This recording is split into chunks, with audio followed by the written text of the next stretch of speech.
கல்வாரி மலையில் இயேசு சிலுவையில் அறையப்பட்ட பொழுது அவருக்கு வலதுபுறமாகவும் இடதுபுறமாகவும் 2 கள்ளர்கள் அறையப்பட்டார்கள். ரோமர்கள் அன்றைக்கு பார்த்து 3 பேருக்கு மரண தண்டனை கொடுத்தது வெறும் தற்செயலான செயலா?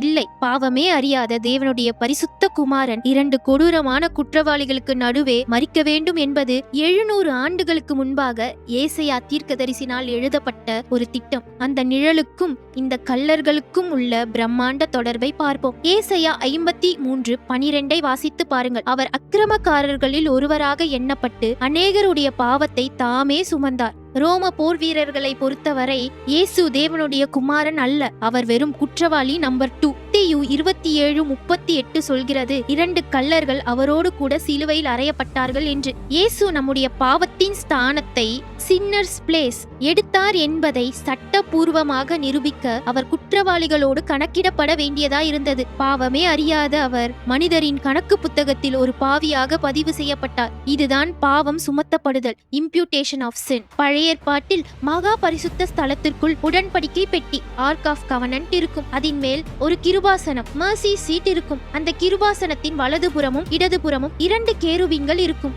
அந்த 2 கேருபீன்களுக்கு நடுவேதான் பிரதான ஆசாரியன் ரத்தம் தெளிப்பான். அங்கேதான் தேவ பிரசன்னம் இறங்கி வரும். இப்பொழுது அப்படியே கொல்கதாவுக்கு வாருங்கள். ரோமர் 3:25 பவுல் இயேசுவை கிருபாசனமாக, கிலஸ்தேரியான் அல்லது மர்சி சீட் ஆக தேவன் ஏற்படுத்தினார் என்று சொல்கிறார். கல்வாரியில் அந்த நிஜமான கிருபாசனமாகிய இயேசுவின் ரத்தம் எங்கே சிந்தப்பட்டது? வலதுபுறமும் இடதுபுறமாகவும் 2 மனிதர்கள் தொங்க அவர்களுக்கு நடுவே சிந்தப்பட்டது. எருசலேம் தேவாலயத்தின் திரைக்கு பின்னால் மறைந்திருந்த அந்த கிருபாசனம் இப்பொழுது முழு உலகம் பார்க்கும்படி கல்வாரி மலையில் திறக்கப்பட்டது. அந்த 2 கள்ளர்களும் முழு மனுக்குலத்தின் பிரதிநிதி. ஆரம்பத்தில் 2 பேருமே இயேசுவை நிந்தித்தார்கள் என்று மத்தேயு 27:44 சொல்கிறது. ஆனால் சில மணி நேரங்களில் ஒருவனுடைய கண்கள் திறக்கப்பட்டது. அவன் இயேசுவை நோக்கி, ஆண்டவரே, நீர் உம்முடைய ராஜ்யத்தில் வரும்பொழுது அடியேனை நினைத்தருளும் என்றான். இயேசு அவனுக்கு பரதேசியை வாக்குத்தத்தம் பண்ணினார். அந்த மலையில் 3 சிலுவைகள் இருந்தன. ஒருவன் பாவத்தில் செத்தவன், he died in sin, முரட்டு கள்ளன். ஒருவன் பாவத்திற்கு செத்தவன், he died to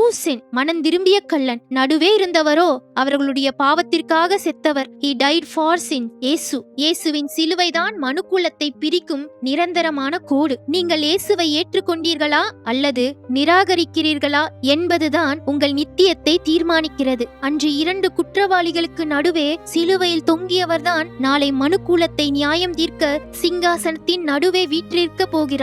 வலதுபுறம் செம்மறி ஆடுகளாகவும் இடதுபுறம் வெள்ளாடுகளாகவும் பிரிக்கப்படும். நீங்கள் எந்த பக்கம் நிற்கப் போகிறீர்கள்? நடுவே நிற்கும் கிருபாசனத்தை இன்றே நோக்கி பாருங்கள்.